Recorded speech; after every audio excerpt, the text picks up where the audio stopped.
Les pains. Eh ben, Sans Les les pommes. pains. Sans les pommes. Hein, toujours.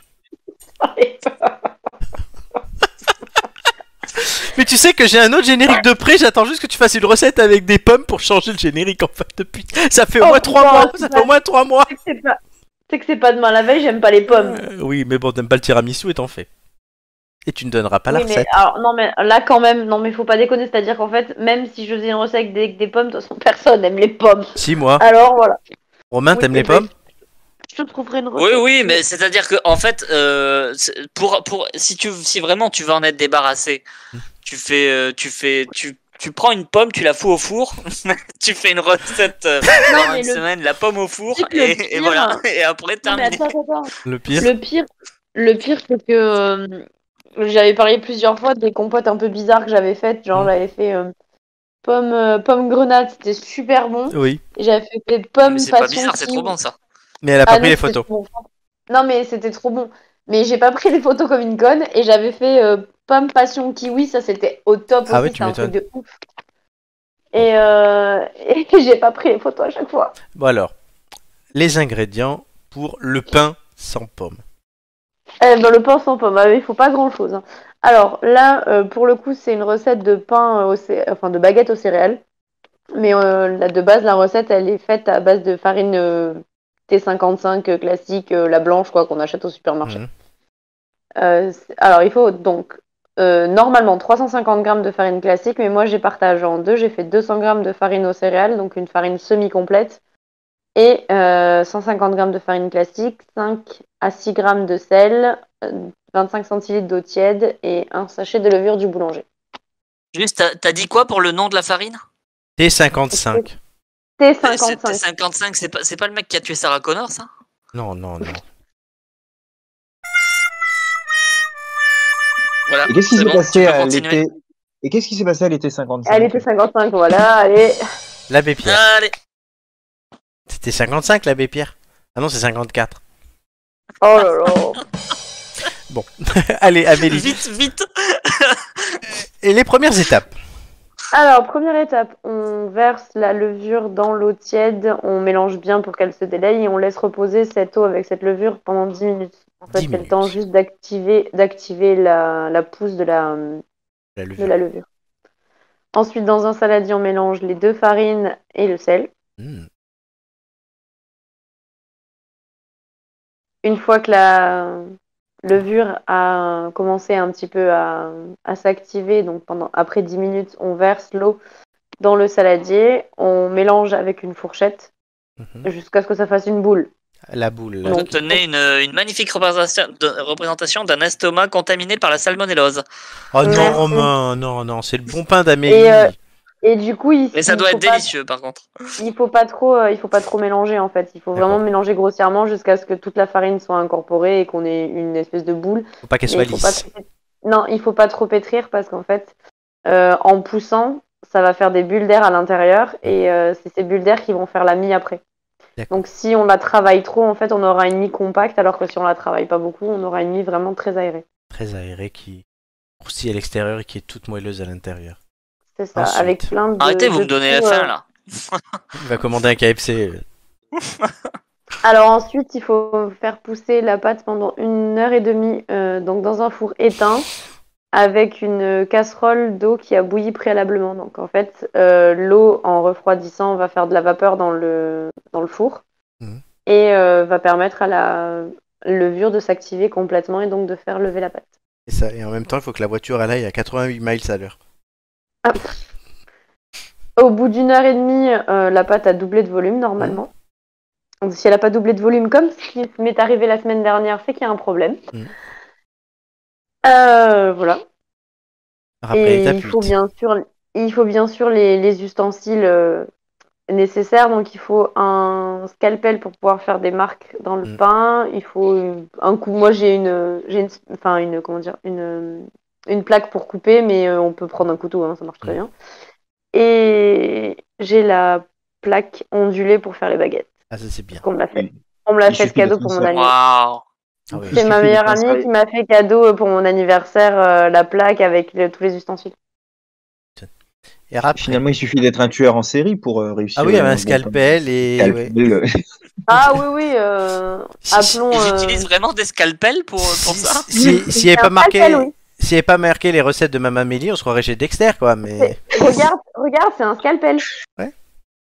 Ouais, mais je savais pas qu'ils utilisaient ça. Eh ben, en fait, tu peux faire ça avec une lame de rasoir. Ah. Il faut vraiment que ça entaille finement la pâte, donc du coup, il faut quelque chose de très aiguisé. Donc avec une lame de rasoir, ça marche très bien. Gillette, le pain Ouais, non. au masculin. Pas celle-là de lame de rasoir. Alors ensuite. Donc une fois que la pâte a levé, il faut fariner un petit peu le dessus de la pâte. La cocaïne, ça marche? Il faut passer les images, Flo. Oui, je sais. Donc il faut fariner légèrement le dessus, faire tomber la pâte sur le plan de travail, ne pas la pétrir, juste la couper en 3, faire des boudins de pâte. Et alors par contre, elle colle énormément. Donc il faut bien se fariner les doigts parce que c'est une pâte assez collante. Faire les 3 parts et les rouler pour faire des boudins qu'on met dans la plaque. On incise comme on veut. Alors on peut faire avec le scalpel, il y a aussi une technique avec les ciseaux. On fait des entailles avec les ciseaux et on met... en fait, on fait un épi. On met les 2 morceaux d'un côté et de l'autre. Les 2 morceaux. Ah oui. Oui, quand t'entailles ta pâte avec le ciseau, le scalpel, ouais. avec le ciseau, ça te fait deux morceaux de pâte en fait. Vrai. Et tu en mets un d'un côté, un de l'autre et ça fait une baguette en épi. C'est vrai. Et là, moi, le scalpel, ça me plaît bien. Là, moi, j'ai entaillé simplement avec le scalpel de billets à 4 endroits de la baguette. Hein. On peut faire des dessins. Oui, on peut. On peut faire des kékettes et tout. Non, on fait pas des kékettes. N'importe qui serait un sociopathe avec les scalpels, mais Florent, on peut faire des dessins. Et voilà, je suis pas un sociopathe, hein, moi je mange des pâtes. Oui, toi tu manges les pâtes. Donc une fois que la pâte est entaillée, il faut faire préchauffer le four à 210. Oui. Attends, d'abord il y a l'eau là. Non, d'abord il faut faire préchauffer le four. Ah, parce que la température elle vient après, tu me l'as mis dans l'autre ordre. Oui, d'abord il faut faire préchauffer le four. Une fois que le four est chaud, qu'il est à 210, on reprend la casserole d'eau qu'on avait mise dans le four. Ah, on garde la même, c'est écologique. Oui, on garde la même eau. Et en fait, on verse l'eau dans la plaque du fond du four, dans le lèche-frites. Oui. On la verse. On referme pendant 2-3 minutes le temps que ça fasse de la vapeur dans le four. Mmh. Et ensuite, on enfourne les baguettes. Alors, pour une farine blanche, 30 à 35 minutes.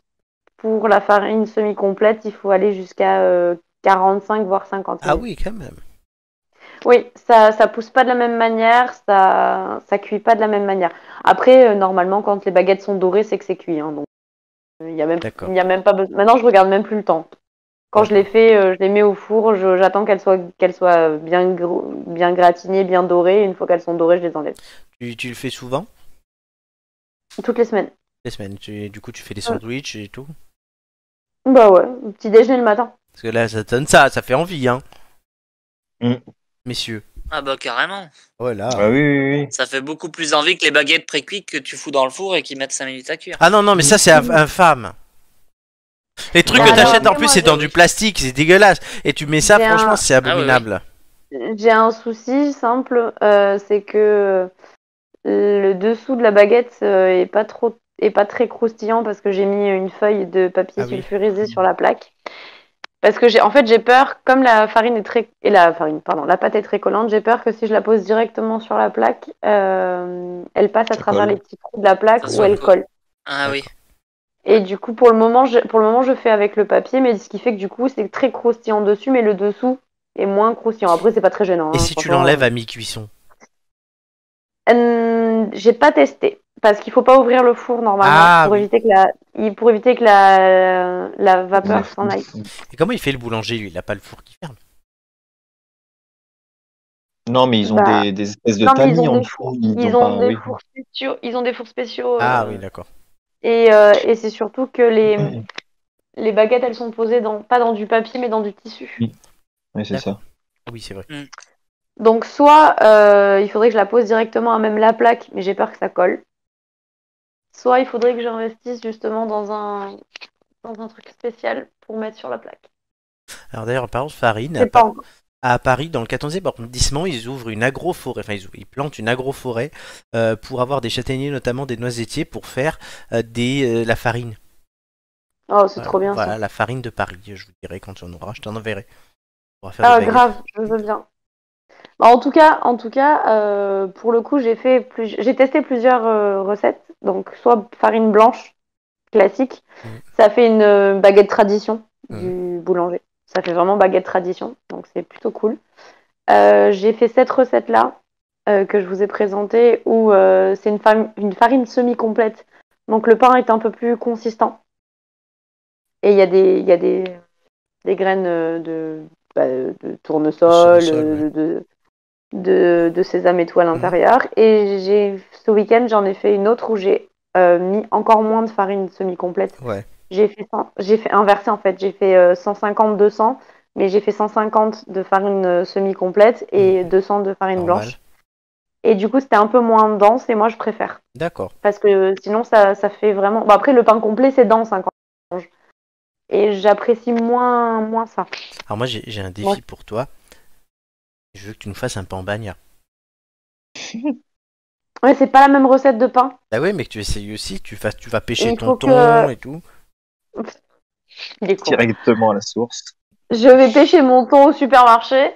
Non, mais je pourrais voir si je trouve une recette de pain pour le pain bagnat. Après, ma maman a essayé de faire la même recette, mais elle n'a pas fait des baguettes parce qu'elle n'a pas Le plaque. truc, ouais, Elle la a plaque. fait un pain classique, En rond, ouais. un pain bis. Et c'est plutôt bien aussi. Ça Moi, range vraiment bien. je me porte volontaire pour faire un G testé, du coup, hein, dans la suite logique des recettes de Mme Amélie. Moi, je ferai un G testé le pain oui. bagnat pour vous À donner peu la près pour réponse. tout. Hein. Ah non, mais tu pourrais faire la recette, Nicolas, déjà. Non, Amélie va la faire et puis je la testerai. Bon, Écoute, on va faire un jet. On fera un jet testé. Partisan du moindre effort. On fera un jet testé quand je monte sur Paris si tu veux. Avec plaisir. Et voilà. Mais Amélie, Nicolas a déjà goûté le tiramisu avec la recette d'Amélie. Mais c'est moi qui l'avais fait. Ah, mais oui. Voilà. Oui. Romain, C'est non. vrai qu'il a mangé mon tiramisu, mais fait par toi.